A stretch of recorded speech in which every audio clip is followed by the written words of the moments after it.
Okay, good morning everyone. Today I'll be presenting to you my electronics tutorial project, and my name is Joshua Marley.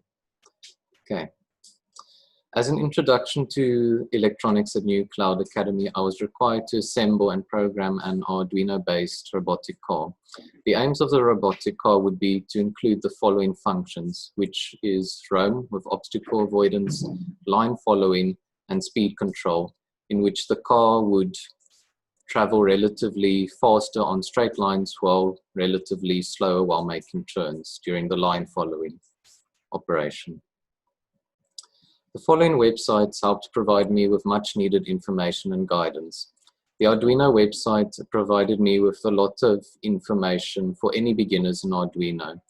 They provide a lot of information regarding the coding and the hardware specifications, which I needed to learn for this project.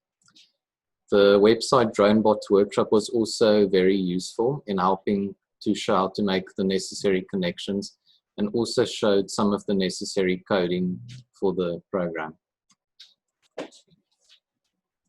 Here I have a component tree of my Arduino car, in which I divide the car into two main categories, that being the mechanical components and the electrical components, which are then again further subdivided into three categories, that being controllers, sensors, and electronics.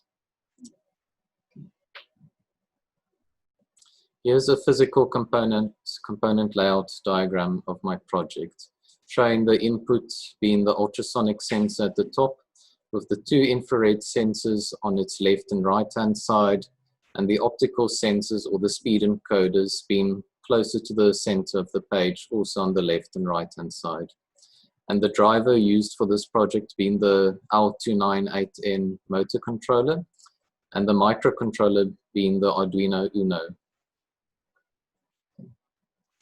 I also made an electrical schematic showing the layout of the components, which is conveniently much easier to understand than the previous diagram by using the fritzing program. Here's an image of my finished Arduino car, and two more images showing the top view, which you can see the battery pack, the Arduino, the voltmeter, the sensors, and the toggle switch were placed on the top side of the chassis, while on the underside of the chassis was the caster wheel, the motor driver, the two DC geared motors along with their wheels. Here's the algorithm I developed for my car, which includes the line following, obstacle avoidance, and speed control. The obstacle avoidance pretty much essentially tests if there's a possible obstacle in front of the car by sensing if anything's closer than 15 centimeters. Should there be an obstacle in front, it will execute the maneuver procedure. If not, the algorithm will continue with the line following function, which includes the speed control, in which case, should it make a turn, it will execute the turning procedure while slowing the car down, thereby executing line following and speed control. Problems encountered during testing. During line following, often the right motor required more voltage to be run, which caused turning left to be problematic. If given slight nudges, the motor would be able to continue. However, reversing the motor instead of stopping as a method of turning allowed line following with a greater number of successful attempts. Roaming with obstacle avoidance. A method of using the speed encoders to plot a path around an obstacle was planned, but was however unsuccessful. Being unable to resolve the issue, I tried using delays and sub-procedures, but was unable to successfully finish in the time left. As for the speed control, similar issues were experienced again with the right motor, but technically works as long as it's driven at the minimum voltage necessary when turning.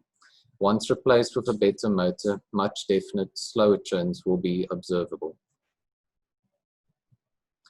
Here's some screenshots of the coding for my project. This coding shows the attempts to use the speed encoders to plot a path around an obstacle.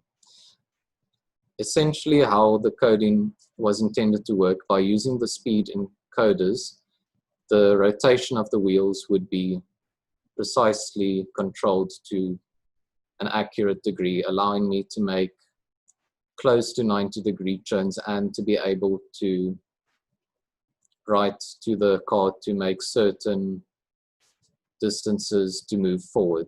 So in which case I would be able to make an accurate obstacle avoidance procedure.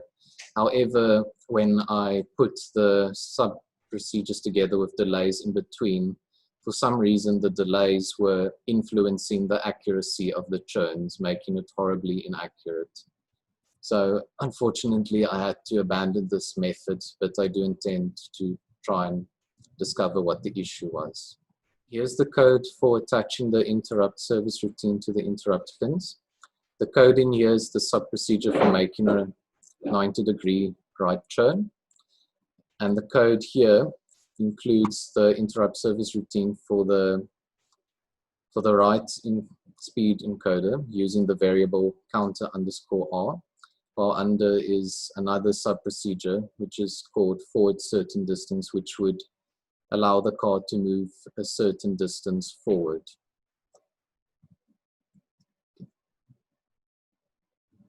Other coding. Here's the code I used to determine the distance of the obstacle using the ultrasound sensor.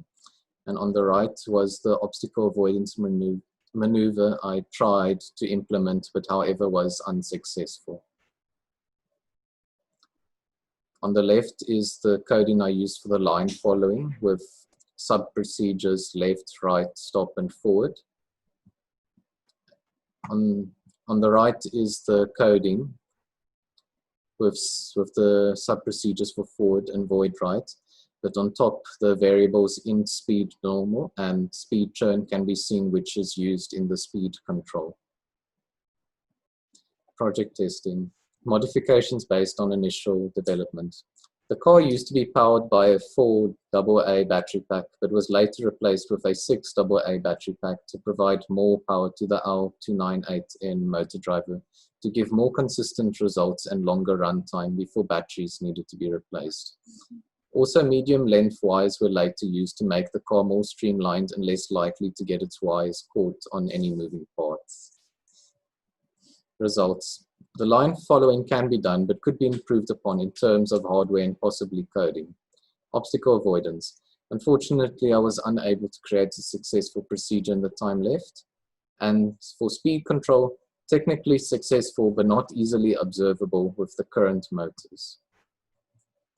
Here's some screenshots of my time management with the tasks I had completed on certain days along with the hour allocations.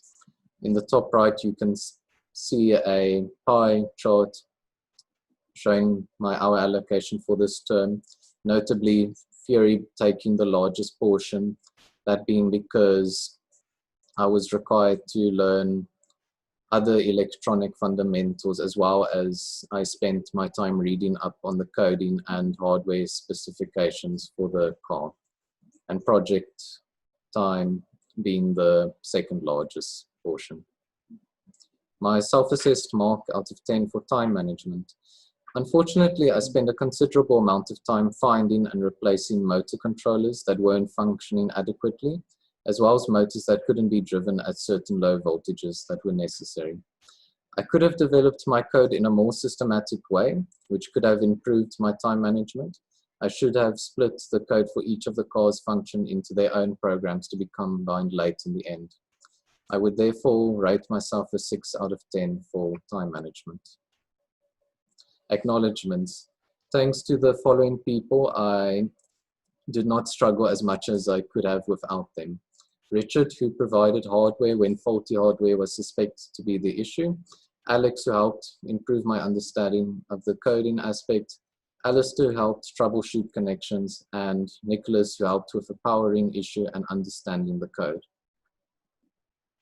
Okay.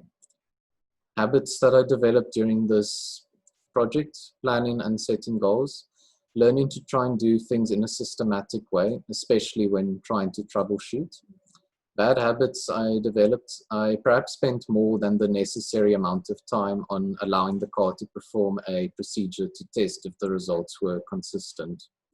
Skills I learned include coding, how to read and draw an electric schematic, how to use fritzing, problem solving, and troubleshooting. Okay. Now that I've gone through the tutorial project and had a glimpse into the capabilities of Arduino and electronics that Arduino and electronics has to offer, I am excited to see what projects I can work on in the future. Thank you very much.